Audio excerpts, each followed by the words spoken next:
Olá pessoal, sejam bem-vindos a um novo episódio de Ciência do Bilinguismo. Meu nome é Plínio Marco Dettoni, eu sou professor da Universidade Estadual do Centro-Oeste, coordenador do Laboratório de Psicologia do Bilinguismo, e hoje a gente vai responder uma pergunta de uma pessoa muito especial. O nome dela é Alegra, ela é italiana, a minha colega de trabalho, minha amiga. A gente tem um projeto muito bacana relacionado com famílias bilíngues, com como se cresce um bambino bilíngue, como se cria uma criança bilíngue. E ela me mandou uma pergunta esses dias, a gente conversou bastante sobre isso, e eu resolvi trazer isso para o podcast, tentar responder aqui para vocês, porque assim muito mais gente, muitas pessoas podem ter acesso a essa informação, esse tipo de conhecimento que eu acho que é fundamental.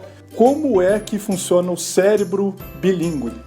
O cérebro bilíngue da criança e o cérebro bilíngue do adulto, do adolescente, e como isso pode nos ajudar a nos tornarmos bilíngues. Então, o conhecimento, nesse caso neurocientífico, do cérebro, como funciona o cérebro, pode nos ajudar também a diventarmos bilíngue, a nos tornarmos bilíngues. Com isso, gostaria de iniciar esse podcast ouvindo a Alegra. Ela vai fazer a pergunta em italiano, depois eu vou fazer uma tradução aqui por cima e a gente continua. Então vamos lá. Ciao Plinio, grazie mille per il tuo podcast che mi è molto utile, quindi ti ringrazio nuovamente, lo trovo veramente tanto interessante. Ho una domanda da farti, se mi puoi rispondere, per quanto riguarda il cervello bilingue. Volevo capire qual è la differenza tra crescere un bambino bilingue e quindi come si forma il suo cervello rispetto a diventare bilingue quando si è adolescenti o adulti. Se mi puoi rispondere durante il tuo podcast ti sarei veramente molto grata. Grazie mille, un abbraccio, ciao Plinio. Grazie a te, Alegra, grazie mille pela domanda, muito obrigado pela pergunta. E basicamente o que a Alegra disse é que ela escutou o podcast que a gente iniciou esses dias, e isso surgiu uma demanda, uma pergunta para ela, e que tem a ver com a questão do cérebro bilíngue. Então, qual é basicamente a diferença entre aprender uma língua na infância e aprender uma língua depois que você é adolescente, depois que você já é adulto? Como é que funciona o cérebro nesse caso? E, obviamente, como é que a gente pode usar esse tipo de conhecimento para nos tornarmos melhores aprendizes de línguas estrangeiras? Como podemos usar isso para aprimorarmos o modo como a gente aprende línguas? Então, basicamente, é isso que a gente vai conversar hoje. Bom, para responder essa pergunta, tem uma série de coisas que a gente precisa ver antes. Obviamente, essa é uma questão fundamental, e a base para a gente entender como é que a gente aprende uma língua depois de adolescente ou adulto é a gente, na verdade, tentar entender como é que uma criança adquire a primeira língua. Eu acho que isso é fundamental. Tem muitos detalhes, obviamente, tem muita coisa relacionada com isso. A gente vai ver aqui nesse episódio uma perspectiva bem geral. De repente, em outros episódios, a gente pode aprofundar questões mais específicas relacionadas com esse ponto. Mas, basicamente, para começar, a gente precisa entender como funciona a memória no cérebro. Pô, Plínio, mas a questão aqui não é a linguagem? Pois é, mas acontece que a linguagem, quando o cérebro organiza a linguagem, ele faz isso também muito relacionado com a forma como a memória funciona no cérebro. Então, veja só, vamos começar explicando o seguinte. Com relação à memória, obviamente existem muitas coisas a gente pode dizer aqui, mas com relação à memória, né, que tem diretamente a ver com a forma como o cérebro organiza a linguagem, a gente pode identificar dois tipos básicos de memória, que vão ter diretamente a ver com essa questão da linguagem. Um tipo de memória se chama memória procedural. Eu não vou entrar em detalhes aqui, isso aí, na verdade, faz parte de um grupo maior de memórias, blá, blá, blá, mas deixa isso para uma outra hora. Então, o importante é o seguinte: a memória procedural é aquela memória que a gente usa para adquirir habilidades. Adquirir. Veja o verbo que eu usei aqui. Adquirir habilidades. Então, por exemplo, vamos imaginar o seguinte: você acabou de aprender a andar de bicicleta. É claro que no começo você tem que pensar muito, né? Meu Deus, vou cair aqui, vou cair ali. Ou senão, por exemplo, você acabou de aprender a dirigir um carro. No começo você tem que pensar em tudo. Isso não é memória procedural. Mas se você continuar treinando, depois de muito tempo, É claro que você vai dirigir o carro de um jeito automático. Automático. Você não vai mais pensar o que você tem que fazer ali. Você só faz. Você só faz. Isso é memória procedural. Ou seja, é uma memória de um procedimento. Nesse caso, um procedimento motor. Né? Dirigir um carro, por exemplo. Isso é memória procedural. Por outro lado, existe um outro tipo de memória, que não tem nada a ver com isso, que se chama memória declarativa. Memória declarativa. O que é memória declarativa? A memória declarativa é aquela memória, como o próprio nome diz, que a gente consegue declarar. Declarativa. Declarar, ou seja, falar sobre ela. Eu consigo dizer para vocês, por exemplo, se alguém me perguntar, qual o seu nome? Meu nome é Plínio. O que você faz da vida? Eu sou professor universitário, sou psicólogo, trabalho com a psicologia do bilinguismo. Muito bem, então, essas são memórias que eu tenho e que eu consigo falar sobre elas, eu consigo contar isso para vocês. O nome disso é memória declarativa. Então veja, né, vamos comparar essas duas memórias. A gente tem a memória procedural, que é aquela memória, por exemplo, de como se anda de bicicleta. Eu não consigo explicar para vocês como é que eu ando de bicicleta. É claro que eu posso dizer para vocês, senta ali no banco da bicicleta, segura no guidão, vai pedalando. Isso ajuda para alguma coisa? Vamos supor que você não saiba como se anda de bicicleta. Vai te fazer andar de bicicleta se eu te falar isso? Claro que não. Por quê? Porque o que a gente de fato faz ali, a gente não sabe o que a gente faz ali. É automático. Mas não é só automático. Se chama implícito. É implícito no sentido de que eu não tenho consciência do que eu faço. Eu não sei como é que eu ando de bicicleta. Eu fui treinando e de repente um dia eu parei de cair. Tanto assim, de vez em quando eu ainda caio. Mas pelo menos não caio o tempo inteiro. Ou seja, alguma coisa aconteceu ali no meu corpo, no meu cérebro, que eu memorizei todos aqueles movimentos, tudo aquilo que tem que acontecer simultaneamente, ao mesmo tempo. Quando eu dirijo um carro, eu não tenho muita consciência do que eu estou fazendo. Não adianta você dizer para um cara ali que está aprendendo a dirigir um carro, dizer, olha, seguinte, depois que você colocar o cinto de segurança, então você pressiona ali como que chama? Agora esqueci o nome. Pressiona a embreagem, aperta ali na embreagem e coloca a primeira marcha. Daí você vai soltando a embreagem devagar e vai apertando o acelerador, tá? Mas não muito, viu? Porque se você fizer isso, o carro vai morrer. Então vai fazendo isso. Enquanto isso, vai virando um volante para cá, para lá, mas não vira muito, tá? É só o necessário para você fazer a curva.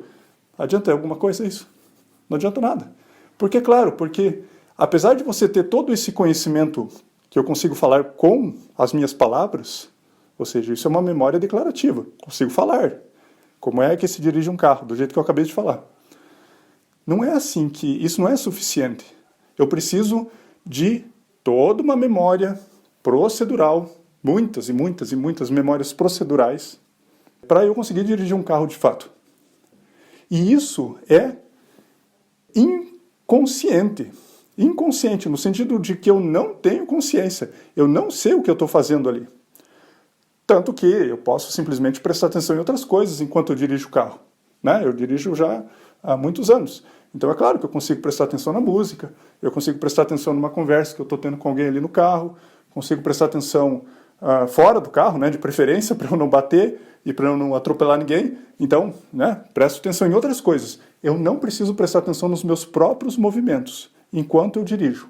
Isso é memória procedural. Memória procedural. A memória declarativa é assim. O que você comeu no café da manhã hoje? Eu comi um pão com não sei o quê, com não sei o quê, não sei o quê. Ou seja, eu consigo me lembrar e falar com a linguagem, usando a linguagem.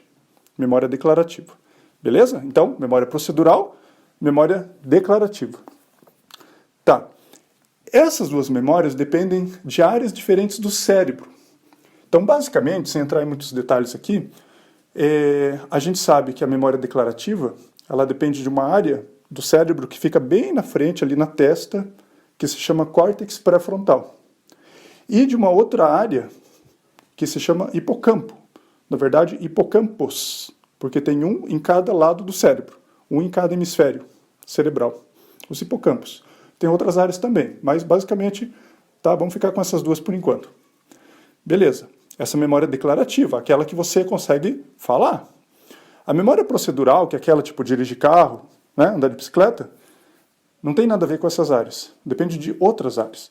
Então, assim, só para a gente ter uma ideia, aqui atrás na nuca tem uma parte do cérebro, do encéfalo, melhor falando, que se chama cerebelo. Tem algumas áreas do cerebelo que tem a ver com memória procedural. Outras áreas do cérebro, por exemplo, bem no meio do cérebro, lá dentro, tem um grupo de estruturas que se chamam núcleos da base. Alguns desses núcleos da base têm a ver com memória procedural. Tá, eu não quero que vocês se prendam a essas estruturas cerebrais agora, tá? Isso aí não é importante agora. O que eu quero que vocês saibam é o seguinte: são áreas cerebrais diferentes. São áreas cerebrais diferentes. Memória não é tudo igual no cérebro. Então eu tenho partes do cérebro que controlam essa memória declarativa. Tenho outras partes do cérebro diferentes que controlam a memória procedural. Beleza? Tanto que eu posso perder uma e manter a outra. Né? Pense num caso de lesão cerebral, por exemplo. Qualquer tipo de lesão. Eu posso manter uma memória e perder a outra, né? Ou vice-versa. Porque são áreas diferentes. Ah, tudo é igual, memória? Não tem nada a ver. São funções completamente diferentes no cérebro. Muito bem, fecha parênteses, tá? Isso aí foi um parênteses para explicar mais ou menos como funciona a memória. O que isso tem a ver com o bilinguismo? O que isso tem a ver com o bilinguismo? Tem a ver no seguinte sentido. Quando uma criança, né, uma criança pequena, começa a adquirir, preste atenção na palavra, no verbo. Tá? Eu não estou dizendo que a criança começa a aprender a primeira língua. A criança não aprende a primeira língua. Ela adquire a primeira língua. E, se vocês lembrarem do que eu disse no começo do episódio, aquisição, adquirir alguma coisa, o que é que você adquire? Você adquire habilidades. Por exemplo, você adquire a habilidade de dirigir um carro. Você adquire a habilidade de andar de bicicleta. Você adquire memória procedural. A gente adquire memória procedural. A gente não aprende memórias procedurais. A gente adquire memórias procedurais. Então, quando a criança adquire a primeira língua, pequenininha, lá, poucos meses de idade, 1 ano, 2, até 3 anos, ela adquire a primeira língua. Ou, se ela crescer num ambiente bilíngue, ela adquire as primeiras línguas. Tá? Não é que ela vai ter, tipo, vamos supor, aqui em casa, a gente tem o seguinte esquema. Eu falo inglês com os meus filhos, a minha esposa fala português com eles. O meu filho mais novo, se chama Nicolas, eu sempre falei inglês com ele, desde que ele nasceu. Minha esposa sempre falou português com ele. Ele não tem primeira e segunda língua. Ele é bilíngue, ele fala português e inglês. Tem 3 anos e meio. Ele não tem primeira e segunda língua. O inglês não é a segunda língua dele. Ele tem 2 primeiras línguas. 2 primeiras línguas. No sentido que ele adquiriu 2 línguas simultaneamente, ao mesmo tempo. Ele tem 2 primeiras línguas. Beleza? Então, quando uma criança adquire, uma criança muito pequena, nasceu lá, acabou de nascer, está crescendo, né? Meses, 1 ano, 2, 3 anos, ela adquire a primeira ou as primeiras línguas, que inclusive pode ser mais que 2, tá? Eu já vi criança adquirir 5 línguas ao mesmo tempo. Porque o pai falava uma língua com a criança, a mãe falava outra. Aí tinha uma tia, aí tinha um avô, aí tinha, sei lá, uma outra pessoa lá, Cada um falava uma língua com a criança. A criança adquiriu 5 línguas ao mesmo tempo. Tá? Tranquilo. E se diz, nossa, mas isso aí não vai confundir a criança? Não. Pense no seguinte, como a aquisição ela é inconsciente, ela é automática, você não precisa prestar atenção, tá? Não precisa prestar atenção para adquirir uma habilidade. Uma coisa não tem nada a ver com a outra. Seria como você aprender ao mesmo tempo. Aprender a andar de bicicleta. Pensa numa criança lá de 5, 6 anos. Ela aprende a andar de bicicleta, daí ela aprende a andar de roller, ela aprende a andar de skate, ela aprende a nadar. Tá? Tudo movimento ali. Tudo movimento, ou seja, tudo memória procedural. Isso vai confundir a criança? Ela vai começar a fazer movimento de natação enquanto ela está andando de bicicleta? Ou enquanto ela está andando de roller, ela vai tentar pedalar? Não tem nada a ver uma coisa com a outra. Adquirir línguas é assim. quando a criança é muito pequena, lá, de berço. Então, pode falar quantas línguas vocês quiserem, desde que você tenha constância, a criança vai adquirir todas elas. Então tá, quando a criança adquire a primeira língua, a gente está falando de memória procedural. Então, o que acontece com a memória procedural? Quando a criança adquire a primeira língua, ela não tem a menor consciência. Não tem a menor consciência, ela não pensa sobre a língua. Porque pensar sobre a memória é memória declarativa. É o que eu disse para vocês. O que é que você comeu hoje de manhã no café da manhã? Aí você vai pensar. Ah, eu comi isso, aquilo. Ah, beleza.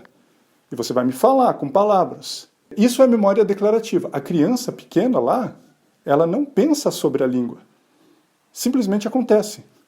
No sentido que ela vai adquirindo essas habilidades linguísticas e vai passando a ser capaz de usar a língua.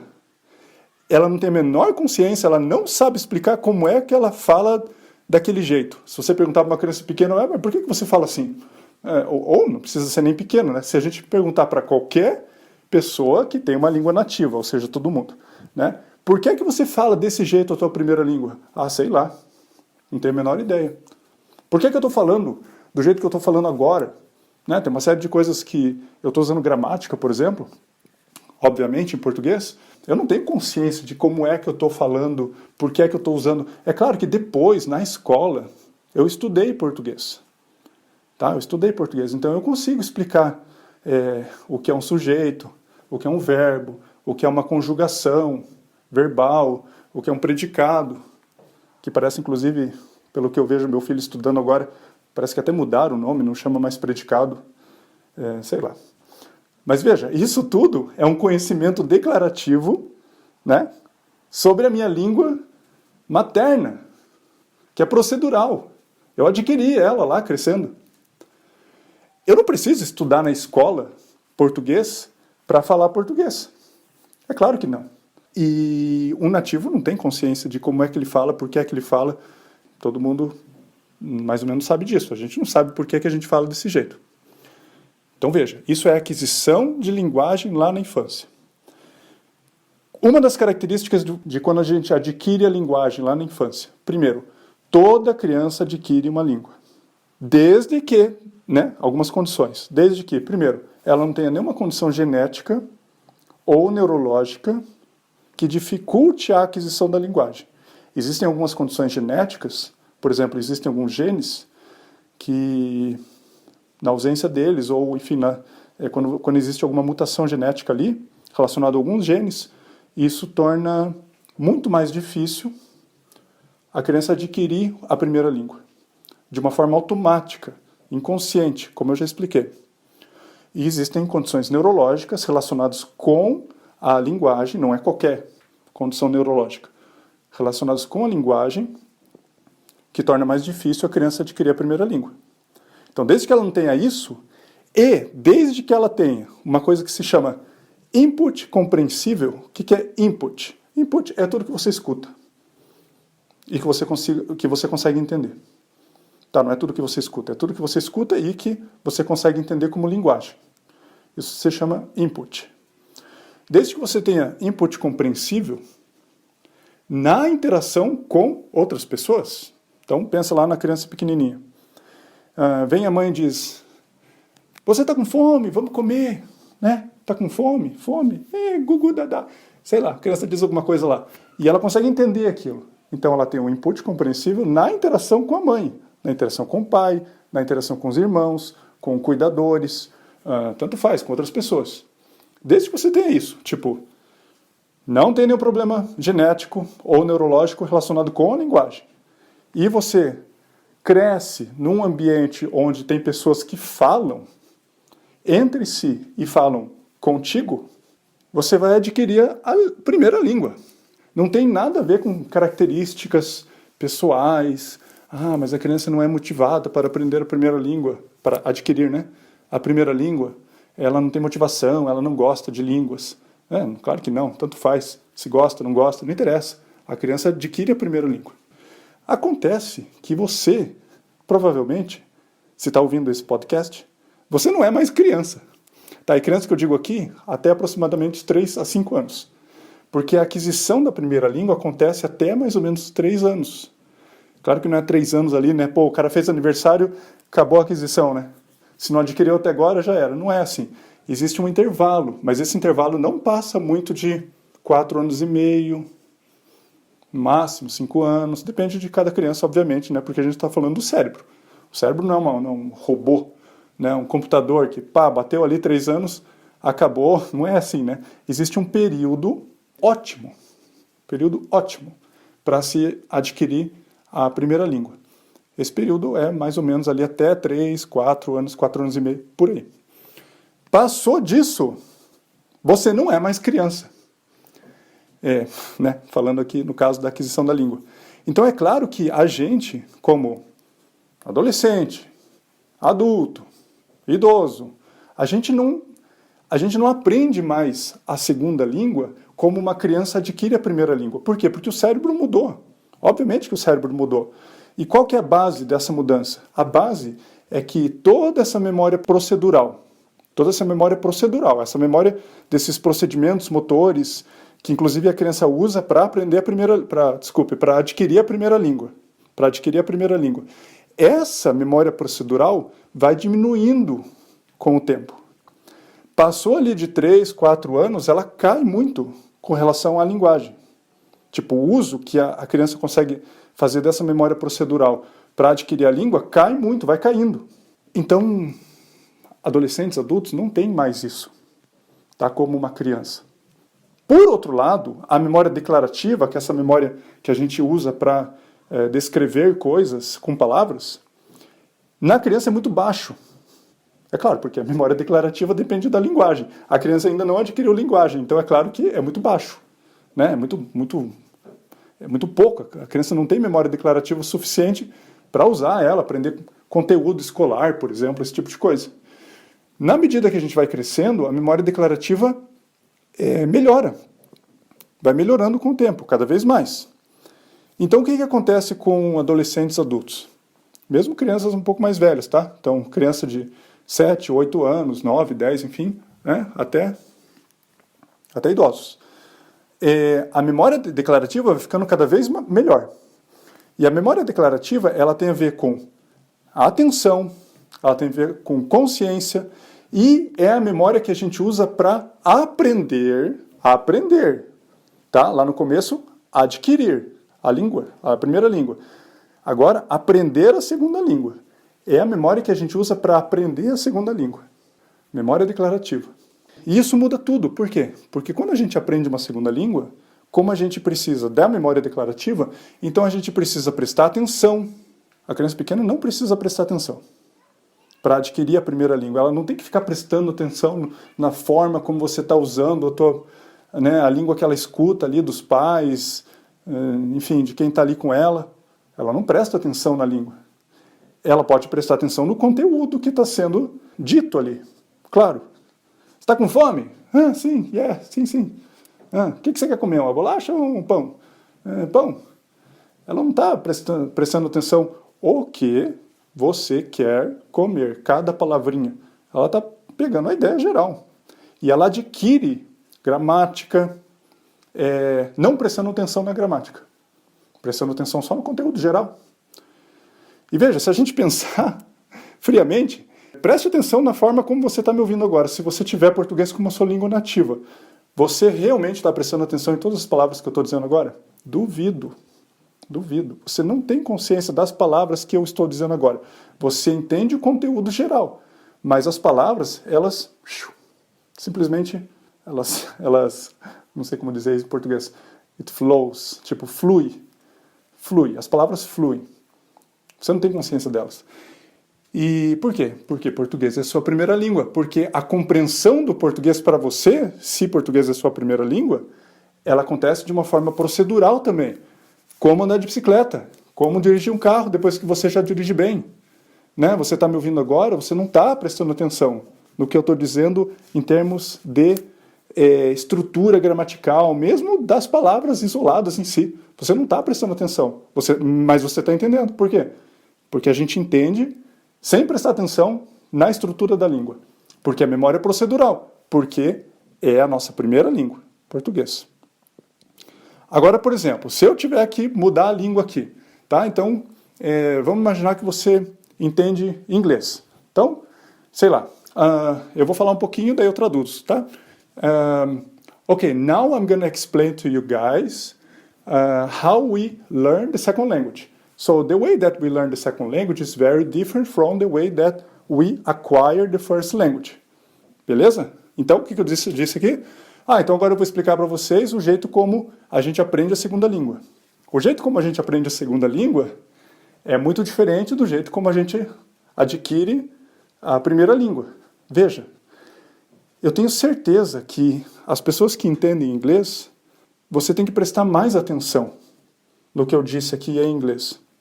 É claro que você tem que prestar mais atenção, porque como inglês, muito provavelmente para você, se você entende inglês, entendeu o que eu disse aqui, é a segunda língua, então você aprendeu a segunda língua, aprendeu inglês depois de ter adquirido a primeira, para você entender inglês, você entende inglês quase que exclusivamente. Claro que tem gente que treina tanto, que com o tempo desenvolve memória procedural do inglês também. Tá, mas eu estou falando ali, se você tem um nível intermediário, né? Até um pouco avançado, sim, nesse nível. É muito provável que o inglês para você seja memória declarativa. E como memória declarativa, você precisa prestar atenção. Memória declarativa envolve consciência, atenção. Você precisa prestar atenção. Não só quando você fala. Por exemplo, agora eu estou falando português, eu não estou prestando atenção nas minhas palavras. Eu não tenho a menor ideia do que eu vou dizer na sequência. Tá? Simplesmente vem. Por quê? Memória procedural. Mas se eu falar inglês, eu tenho que prestar mais atenção para eu montar as frases, para eu escolher as palavras. Por quê? Memória declarativa eu aprendi como segunda língua. Não só quando eu falo, mas quando eu escuto também. Quando eu escuto alguém falando inglês, eu tenho que prestar mais atenção. Memória declarativa. Tá, então o que eu estou dizendo para vocês no fim das contas? Que no nosso cérebro, a gente tem algumas áreas relacionadas com a nossa primeira língua, outras áreas relacionadas com a nossa segunda língua. E isso tem uma série de consequências. Tem uma série de consequências. Por exemplo, uma das consequências é que na nossa primeira língua a gente não precisa, como é automático, como é inconsciente, como é implícito, a gente não precisa exercer nenhum tipo de controle. Eu não estou tentando controlar a minha primeira língua aqui. Mas se eu mudar para a minha segunda língua, terceira, eu tenho que exercer mais controle. E por conta disso, a gente usa o córtex pré-frontal, essa parte da frente do cérebro, aqui na testa, para controlar as coisas, controlar a nossa cognição, controlar o nosso comportamento, é essa área do cérebro. Por conta disso, o cansaço, o estresse, a ansiedade influenciam muito mais a segunda língua do que a primeira. Porque veja, como que o cansaço influencia a segunda língua? Porque como na segunda língua você precisa exercer controle e atenção, você tem que prestar atenção na segunda língua, você tem que controlar ela quando você escuta ou quando você fala, por exemplo. E o cansaço influencia a atenção, claro, o cansaço diminui a atenção, então o cansaço vai diminuir a tua capacidade de usar a segunda língua. Na compreensão e na fala, na leitura também, na escrita, ou seja, quando você precisa usar a segunda língua, o cansaço, se você está cansado, você vai ter mais dificuldade para entender por quê? Porque você vai ter que prestar mais atenção. Por quê? Porque a memória é declarativa. Tem que prestar atenção na memória declarativa. Estresse é a mesma coisa. O estresse influencia na atenção, diminui a atenção. E como a atenção tem a ver com a segunda língua, vai influenciar, por exemplo, na forma como você usa a sua segunda língua. Ansiedade, completamente. Então, é claro, você vai dizer, não, mas espera aí, quando eu estou ansioso eu também não consigo falar português direito. Tá, mas aqui eu não estou falando do conteúdo da fala, que você esquece.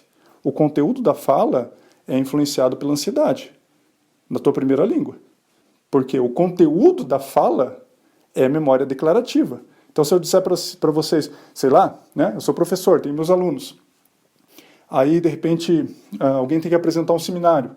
A pessoa ainda não tem muita prática, em apresentar seminário, ela fica nervosa, que é normal, né? Com o tempo vai passando.